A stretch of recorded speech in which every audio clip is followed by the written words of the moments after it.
I attempted to read 34 books, 18 of them physical TBR books. I've read from, or I've been exposed to 14 new authors.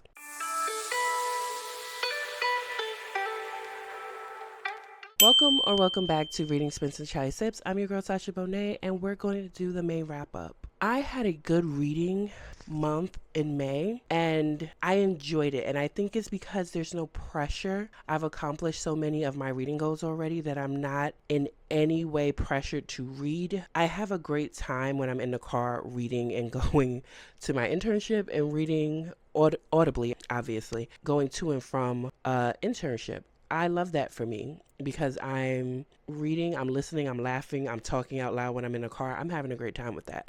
But in May, I did read a lot of audiobooks just because of that reason. I also, in the last 3 days, I believe, of May, I did a 36-hour readathon that will be coming up soon.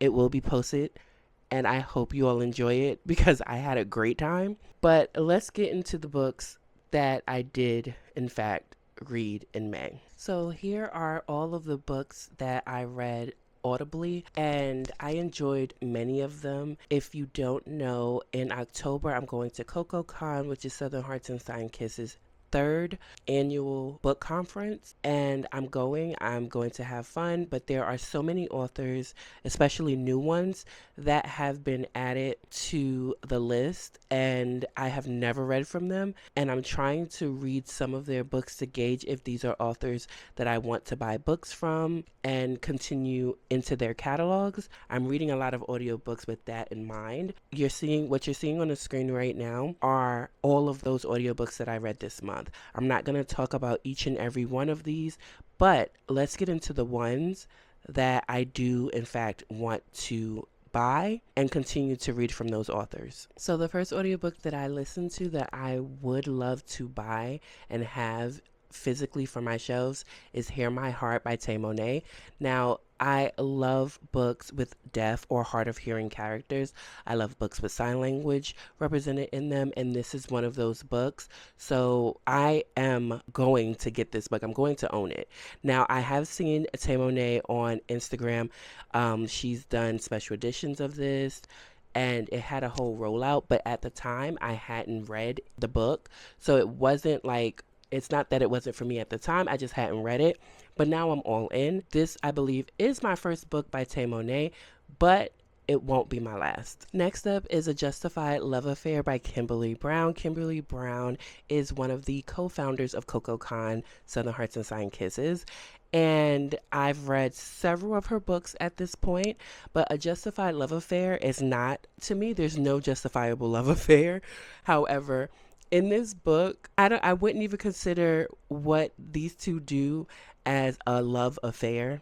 They're doing what she should be doing, okay? Leaving that man and moving on, okay? And that's exactly what happened. So it's not technically a love affair. And I love that for her and the MMC as well. I will be buying this book. The next audiobook is Trap Commandments Indoctrination by Casey Mills. I have recently discovered Casey Mills within the last year of reading her books, and I actually enjoy her writing. So this book, I only listened to the first audiobook, but there are, I believe, 3. She will be at CocoCon this year, and I will be picking up the rest of the first book and the rest of the series without reading the rest of them. I will be picking it up. Now, let's get into the books that I just did not gel with, the books that I DNF'd. So first we have Zodiac, and I bought this so long ago, so I'm happy that it's now been tried, and I realized I don't want to read this, but at the time I do know exactly why I thought I might like it. It features zodiac signs where there are planets. This is very sci-fi, but it is also written very, very young, and that I have grown out of. So it just didn't spark my interest. I do not enjoy books where my nose was itching. Everyone around sees the potential and possible knowledge of a character and downplays it until something bad happens, and then they're still looking at the person like, how did you know? And it's like, it doesn't matter how the fuck she knew. She just knew. Can we move the fuck forward? It was a DNF for me. If you don't know, I am a sucker for a haunted house or a haunted any type of building, any type of dwelling. Hi, my name is Sasha, and that's what I like. I was bored out of my mind reading this House Will Feed. I thought it was going to be more in depth, but this book is about, it's set in Ireland during the potato famine, around all of that history. And I was bored. And I love Irish stories. I really do. I was bored. And I think it really does have to do with the way the story was being told, like the writing. It just wasn't engaging enough for me. Next is Nothing Burning by Catriona Ward. Oh, I really thought I was going to love this. Peter Pan retelling. I was going to love this. And then it also said something about Lord of the Flies. I know the concept of Lord of the Flies. I even have the book on my TBR because everyone's spoken about this book and I've never read it. I know the concept though. So I thought I would love this. I was bored and I gave this more pages than I usually give anything before I DNF because it was a Peter Pan retelling and it still disappointed me.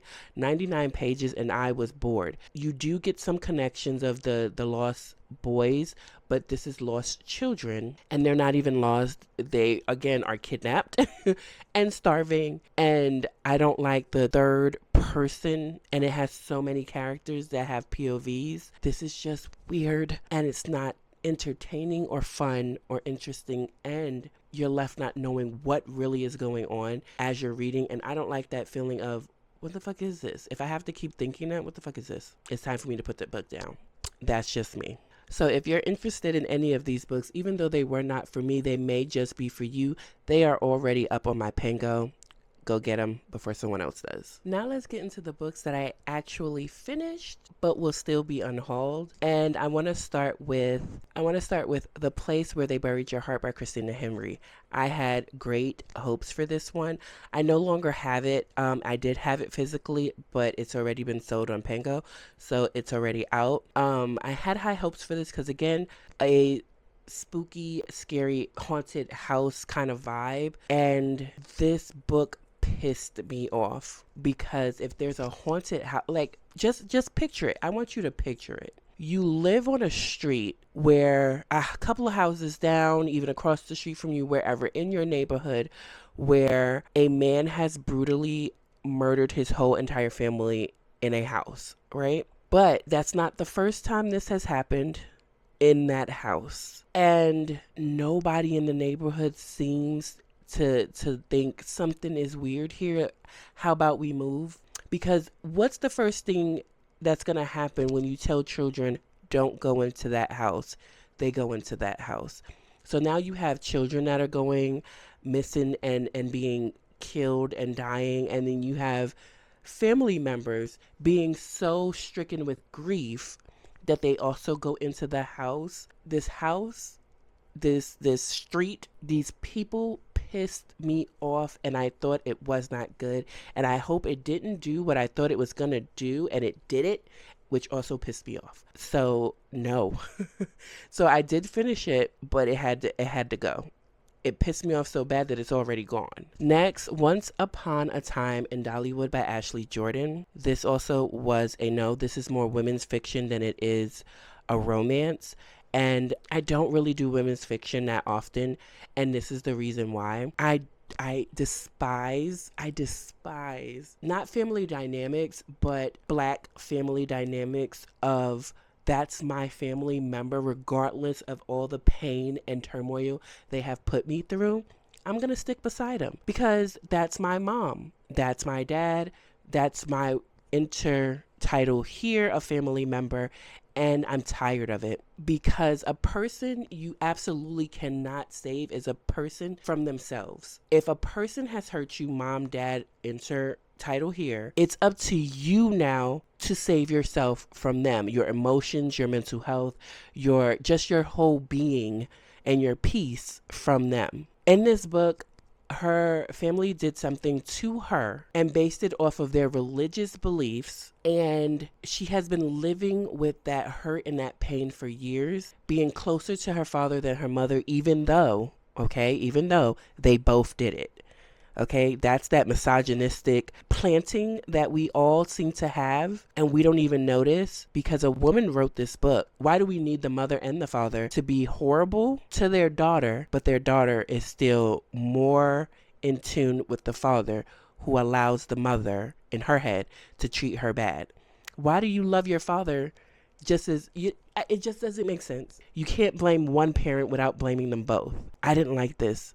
It pissed me off. By the time it got to the part where she confronted everyone, I still didn't give a damn because I was like, you should have bended that, and it shouldn't take. And I despise a white character coming in to save the day. I despise that. Do not give me a white character that saves a black woman's life. Like, what do you mean?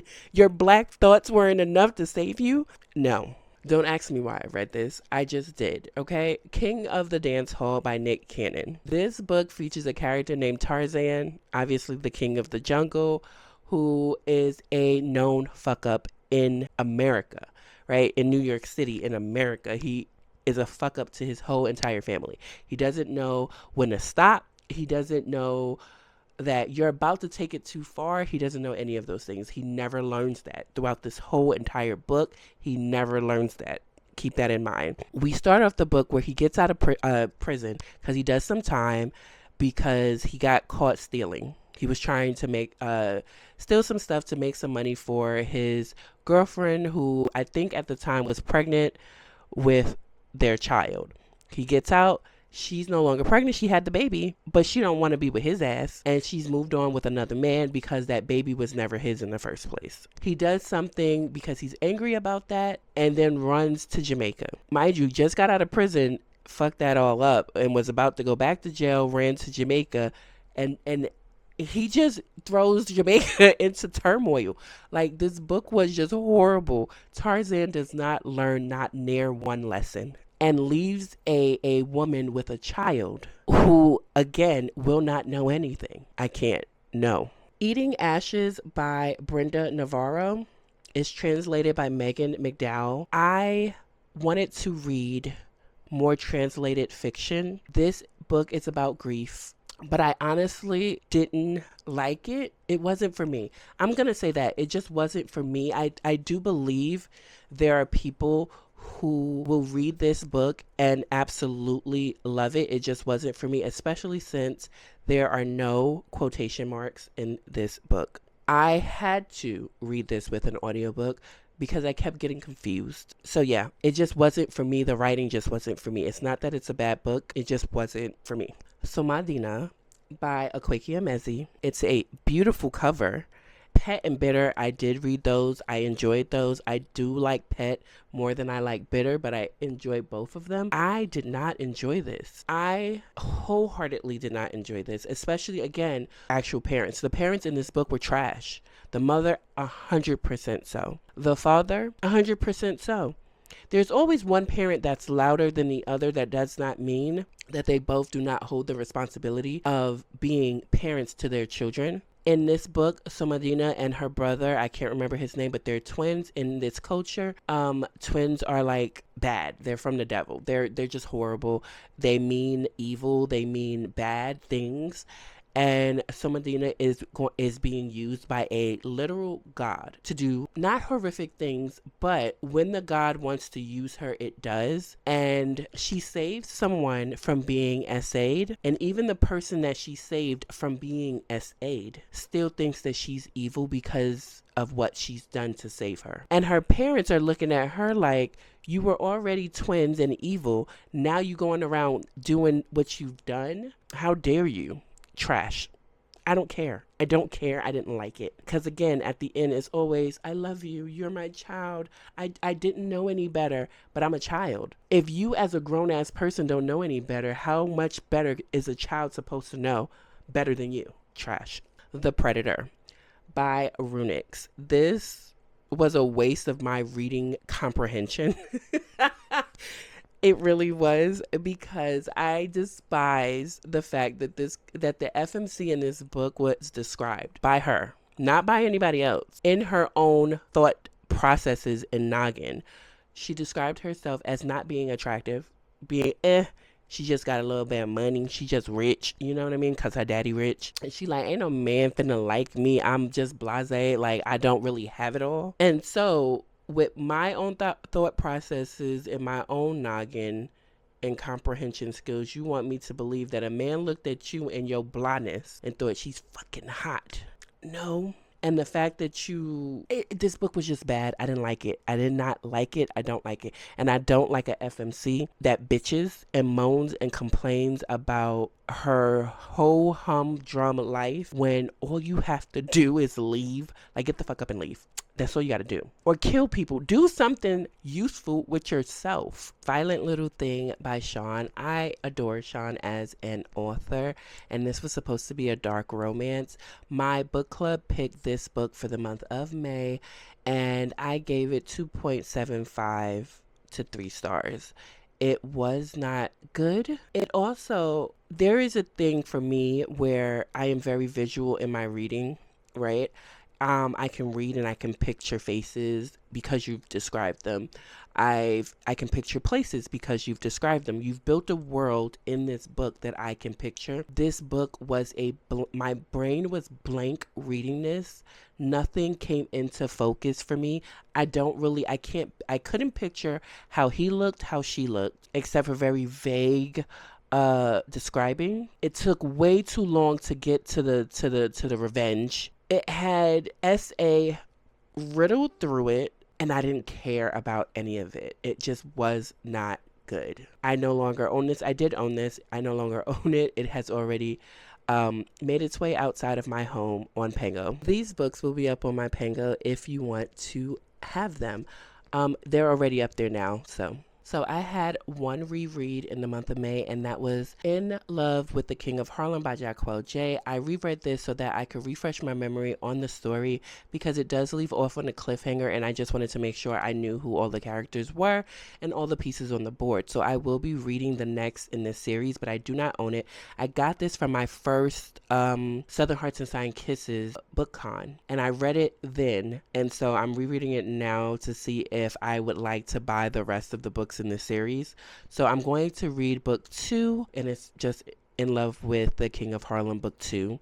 I'm going to read that one and see if I want to continue. I don't know if I do at this moment, but I will be reading that one. So now we can get into the books that I actually read in May that I own and I actually did enjoy. So I'm not going to go too far into discussing Show the Sparrows by Devney Perry. I enjoyed this book. I think I gave it 4.5 stars. However, this book is also in that 36-hour readathon. Check that video out. It comes out, I believe, next week, and you'll hear all of my thoughts on this book. I really did enjoy this. I didn't think that I would after hearing about, I think it's the Indigo Ridge series by her. It sounded kind of not good, but this was good. And this is my edition I got from Probably Smut. I am with that book club, book club, Probably Smut. They did a good job with picking this for me in particular. I mean, it's the same book that everybody else got, but for me in particular because I enjoyed it. Next up is Your Knife, My Heart by K.M. Moranova. I bought this book back in February when I went to Phoenix, Arizona for school. One of my fellow counseling colleagues told me I should read this. Mind you, she had never read it, but she said a lot of people around her had read it and said it was good, and she wanted me to pick this up so badly. So I did, and I enjoyed it. I really did. I think I gave it 4 stars. I enjoy when an FMC is not a pushover. And it doesn't matter how small, how unexperienced she is. She's going to get the job done, and she's going to use words, hands, feet. She's going to put it on your ass, and she doesn't care. I enjoyed that in this book, and I will be moving on to the second book in the series. Also, with the Shield of Sparrows, I will be moving on to the next book in that series as well. I can't wait. Next is West of Wicked by Nikki St. Croix. I do own every single book this woman has put out, and this one, I'm going to be honest, is not my favorite by her. And I'm kind of wondering, is it because she's no longer indie? I don't know. There's so much, when you read an indie book, there's so much that you get from the writing, from the world that the author is creating. And The Wizard of Oz already has a world built. You don't really have to do too much to build that, to put that picture into our heads. This one was just a 3-star for me. It was just a book. It didn't piss me off or anything. It just wasn't the best, and I know Nikki St. Croix can hook me, and this just didn't do it, but I enjoyed it well enough. It just wasn't the best. Next up is Yours Truly by Abby Jimenez. This is the second book that I'm reading by Abby Jimenez. The next one I will be reading either from the library. I will get the book either from the library or on Kindle, because I am nervous. I heard that the third book is not as good as the first or the second one. I even heard that this one wasn't the best. I enjoyed this one so much. This book has a representation of anxiety that I appreciate, because it is my level of anxiety. I've gone through many of the same instances and experiences that our MMC has gone through, especially when it comes to watching shows and movies that or episodes that I've never watched before. That kind of thing, it was good to me, and I love when characters write letters to each other. I enjoyed this, so I will be moving on to the next book. I don't know yet if I will actually own it or grab it from Book of the Month, because my first one was from Book of the Month, so is this one. And I might not be getting it from Book of the Month. Like I said, it might be the library or ebook, somewhere where I don't have to spend my money, just in case I don't enjoy it. Next is Dirty Headlines by LJ Shin.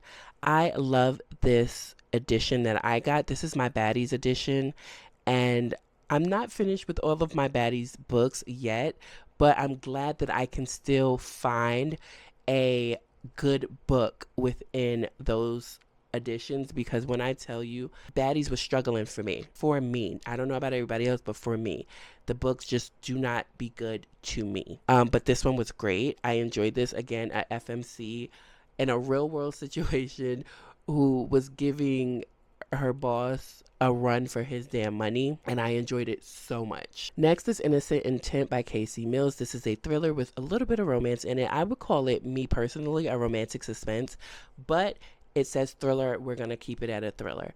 I enjoyed this. It's different from what I'm used to reading from Casey Mills, and I said I came upon Casey Mills last year. I want to say in 2025. So I'm not that deep into her catalog, but I've read a couple of books to know that thriller wasn't on my bingo card to read from her, but I enjoyed this. Next is Kiss Kiss Bang Bang by Ashley and Jaquavis. If you want a book that's going to shock you repeatedly, nonstop, it would be this. This book starts off at the end and then goes back to the beginning to tell you how we got here. And then when it gets back to the end, when you're at the end of the actual book, you realize what you read in the beginning wasn't the full story. And when I tell you I was shocked, and then the shocking twist had a shocking twist, I was flabbergasted. I really was. But I put nothing past Ashley and Jaquavis when it comes to an ending.